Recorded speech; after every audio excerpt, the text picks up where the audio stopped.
একবার মহান আল্লাহ তাআলা ফেরেশতাদের মজলিসে ঘোষণা দিলেন, আমি পৃথিবীতে আমার খলিফা বা প্রতিনিধি তৈরি করতে যাচ্ছি। এ বিষয়ে তোমাদের মতামত কি? তখন ফেরেশতারা বলল, আপনি আবার কেন আর এক জাতি এবং প্রাণী সৃষ্টি করতে চান যারা পৃথিবীতে গিয়ে ঝগড়া ফ্যাসাদ ও খুনখারাপিতে লিপ্ত হবে? তার চেয়ে আমরাই তো আপনার গুণকীর্তন ও পবিত্রতা বর্ণনায় দিনরাত ব্যস্ত থাকি, এটি কি উত্তম নয়? আল্লাহ তাআলা উত্তরে বললেন, আমি যা জানি তোমরা তা জানো না। এরপরে আল্লাহ তাআলা হজরত জিবরাইল আলাইহিস সালামকে পৃথিবী থেকে এক মুষ্টি মাটি আনার জন্য হুকুম দিলেন। আল্লাহর হুকুম মোতাবেক হজরত জিবরাইল আলাইহিস সালাম পৃথিবীতে এসে যখন মাটি তুললেন, তখন মাটি চিৎকার দিয়ে জিজ্ঞেস করল, হে জিবরাইল, তুমি আমাকে কোথায় নিয়ে যাচ্ছ? তখন জিবরাইল আলাইহিস সালাম বললেন, তোমাকে আল্লাহ তাআলার আদেশে বেহেশতে নিয়ে যাচ্ছি। সেখানে তোমার দ্বারা আল্লাহ তাআলা এক নতুন মাখলুক সৃষ্টি করবেন। তখন মাটি বলল, তুমি আমাকে নিও না, আমাকে রেখে দাও। কারণ যে জাতিকে আল্লাহ সৃষ্টি করবেন তারা আবার নাফরমানি করে আল্লাহ তাআলার শাস্তি ভোগ করবে। আমি তাদের শরীরে থাকলে সে আযাব ভোগ করতে পারব না। অতএব তুমি এ বিষয়ে আল্লাহ তাআলার নিকট আমার পক্ষ থেকে ক্ষমা প্রার্থনা করো। অতঃপর হজরত জিবরাইল আলাইহিস সালাম মাটির কথা শুনে খালি হাতে আল্লাহর দরবারে ফিরে গেলেন এবং আল্লাহর নিকট মাটির আবেদনের কথা বললেন। তখন আল্লাহ তাআলা হজরত মিকাইল আলাইহিস সালামকে পৃথিবীতে প্রেরণ করেন এবং তিনিও মাটির কাকুতি মিনতির কারণে খালি হাতে আল্লাহর দরবারে ফিরে গেলেন। এভাবে ইসরাফিল আলাইহিস সালাম ও ফিরে গেলেন। সর্বশেষ হজরত আজরাইল আলাইহিস সালামকে পৃথিবীতে প্রেরণ করা হয় এক মুঠো মাটি আনার জন্য। তখন মাটি বলল, তুমি আমাকে নিও না, আমাকে রেখে দাও। কারণ যে জাতিকে আল্লাহ সৃষ্টি করবেন তারা আল্লাহর নাফরমানি করে আল্লাহ তাআলার শাস্তি ভোগ করবে। আমি তাদের শরীরে থাকলে সে আযাব আমাকেও ভোগ করতে হবে। অতএব তুমি এ বিষয়ে আল্লাহ তাআলার নিকট আমার পক্ষ থেকে ক্ষমা প্রার্থনা করো। তখন আজরাইল মাটির কথা শুনে বললেন, আমি তোমার কথায় ফেরত যাব না, আল্লাহর আদেশ অবশ্যই পালন করব। তাই তিনি মাটি নিয়ে আল্লাহর দরবারে হাজির হলেন। তখন আল্লাহ তাআলা বললেন, হ্যাঁ, তোমার জন্য এতটুকু শক্তি প্রাণ বাঞ্ছনীয় না হলে তুমি পৃথিবীর সকল প্রাণীর জান কবজ করতে সক্ষম হতে না। যাও, আজ থেকে সকল বনি আদম আলাইহিস সালাম এর জান কবজের ক্ষমতা তোমাকে অর্পণ করলাম। এরপর সেই মাটিটুকু মক্কার নিকটবর্তী এক পাহাড়ের উপর রেখে দিলেন। সেখানে মাটি বৃষ্টিতে ভিজল এবং রোদে শুকিয়ে গেল। এভাবে কয়েক বছর অতিবাহিত হবার পর মাটি হজরত আদম আলাইহিস সালাম এর চেহারার রূপ নিল। তখন আল্লাহ তাআলা আদম আলাইহিস সালামের শরীরটাকে বেহেশতে নিয়ে গেলেন এবং সেখানে দীর্ঘদিন রূহবিহীন অবস্থায় পড়ে থাকে।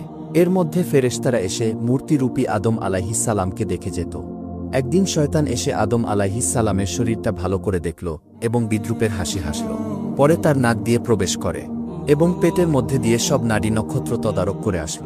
পরক্ষণে ঘৃণা ভরে থুতু নিক্ষেপ করল। আল্লাহ তাআলা অত্যন্ত শখ করে এ প্রাণীটি সৃষ্টি করেছেন এবং এর মর্যাদা সকলের উপরে দান করার কথা ঘোষণা করেছেন। তাতে শয়তান খুব ঈর্ষান্বিত এবং মনে মনে আদম আলাইহিস সালাম এর প্রতি যথেষ্ট হিংসা পোষণ করতে থাকে।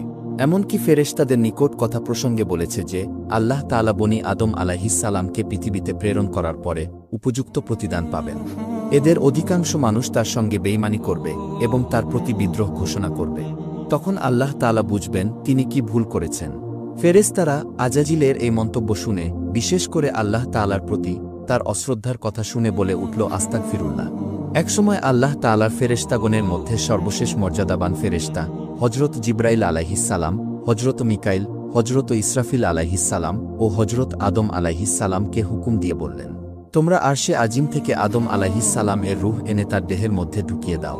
অতঃপর ফেরেশতাগণ আল্লাহ তাআলার আদেশক্রমে নূরে মুহাম্মদে পরিপূর্ণ আদম আলাইহিস সালামের রূহ মূল্যবান হীরা জহরতের পাত্রে করে দেহের নিকটে নিয়ে আসেন।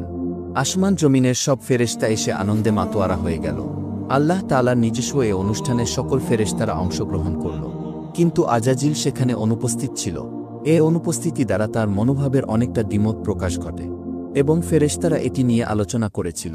আল্লাহ তাআলা তাদেরকে বললেন, তাকে তার ভাগ্য নিজ হাতে গড়ে নিতে দাও, আর তোমরা তোমাদের কর্তব্য সম্পাদন করে যাও। অতঃপর রূহকে আদম আলাইহিস সালামের শরীরে উপবিষ্ট হতে বলা হয়। সে বলল, হে রাব্বুল আলামিন, আমি রূহ নূরের তৈরি আর এ শরীরটা মাটির তৈরি, তাই এর মধ্যে আমি কিভাবে থাকব? তখন আল্লাহ বললেন, নূরে মুহাম্মদীর উজ্জ্বলতায় এ মাটির শরীর এবং উহার রক্ত মাংস সবকিছু নূরে পরিণত হবে। এরপর আদম আলাইহিস সালামের মাথার ওপর রেখে দেয়া হল। তখন তার মস্তিষ্ক ও জ্ঞান বুদ্ধির বিকাশ ঘটল। অতঃপর আল্লাহ তাআলা জিবরাইলকে বললেন, তার শরীরের সব কার্যক্রমগুলোকে বিন্যাস করে দাও। তখন জিবরাইল আলাইহিস সালাম তার শিরা উপশিরা, হৃৎপিণ্ড, ফুসফুস ও সমস্ত কাজগুলো এক এক করে পরিচালনা করে দিলেন। হজরত আদম আলাইহিস সালাম তার শরীরের সব ক্রিয়া সঞ্চালিত ও অঙ্গের কার্যকারিতা পরিপূর্ণভাবে লাভ করতে পেরে তাদের সম্মুখে হাঁটার চেষ্টা করলেন। ফেরেশতারা তাকে বাধা দিলেন, তারা বললেন, তোমার শরীর এখন পর্যন্ত নরম, অতএব কিছুক্ষণ বিশ্রাম করো, শরীরটা ঠিক হলে যেখানে ইচ্ছা গমন করতে পারবে। কিছুক্ষণ পর হজরত আদম আলাইহিস সালাম শরীরের পরিপূর্ণতা লাভ করে এবং সর্বপ্রথমে একটি হাঁচি দিলেন এবং পাঠ করলেন আলহামদুলিল্লাহ। এটি হজরত আদম আলাইহিস সালামের জীবনের প্রথম বাক্য। আল্লাহ তাআলা এ সময় বললেন, ইয়ারহামুকাল্লাহ। পরবর্তী সময়ে মুসলমানদের জন্য হাঁচির পরে আলহামদুলিল্লাহ এবং শ্রোতাদের জন্য ইয়ারহামুকাল্লাহ বলা সুন্নাত হিসেবে গণ্য হয়। হজরত আদম আলাইহিস সালামের জীবন লাভ করার অনুষ্ঠানে জমিন আসমানের সকল ফেরেশতারা আরশের ফুলবনে হাজির ছিলেন এবং আজাজিলকে ও সেখানে ডাকা হল। হজরত আদম আলাইহিস সালাম নিজ অস্তিত্ব লাভের শুকরিয়া হিসেবে 2 রাকাত নামাজ আদায় করলেন। ফেরেশতাগণের সকলেই আদম আলাইহিস সালামের সাথে নামাজ আদায় করলেন। অতঃপর হজরত আদম আলাইহিস সালামকে আল্লাহ তাআলার আদেশক্রমে জান্নাতুল ফিরদাউসে নিয়ে যাওয়া হয়। সেখানে হজরত আদম আলাইহিস সালামকে পূর্ণ স্বাধীনভাবে চলাফেরা, থাকা ও উপভোগের অধিকার দেয়া হল। হজরত আদম আলাইহিস সালাম বেহেশতের অফুরন্ত নেয়ামতের মধ্যে থেকে দিন-রাত শুধু ইবাদত বন্দেগীর মাধ্যমেই কাটাতেন। বেহেশতের হুর গেলমান দ্বারা তাকে ভ্রমণের আনন্দ গ্রহণের জন্য নতুন নতুন পথ দেখালেন। কিন্তু হজরত আদম আলাইহিস সালাম কোনো কিছুর দিকে তেমন আকৃষ্ট হলেন না। শুধু ইবাদত বন্দেগী ও নীরবে বসে সময় কাটিয়ে দিতেন। প্রাণীজগতের চিরাচরিত স্বভাব থেকে তিনি মুক্ত থাকতে পারলেন না। তিনি বেহেশতের অফুরন্ত নেয়ামতের মধ্যে থেকেও সঙ্গী সাথীর অভাব বোধ করলেন। তাই তিনি নিরাপদ জীবন যাপন করে যেতে লাগলেন। আল্লাহ তাআলা এ বিষয়ে অবগত ছিলেন, তাই একদিন তিনি জিবরাইল আলাইহিস সালামকে আদম আলাইহিস সালামের নিকট প্রেরণ করলেন। জিবরাইল আলাইহিস সালাম আদম আলাইহিস সালামের কাছে গিয়ে জিজ্ঞেস করলেন, ভাই আদম, বেহেশতে আপনার কি রকম লাগছে? উত্তরে আদম আলাইহিস সালাম বললেন, সবই ভালো লাগে। চতুর্দিকে তৃপ্তিকর পরিবেশ এবং হুর গেলমান এর পরিচর্যা প্রশংসাযোগ্য।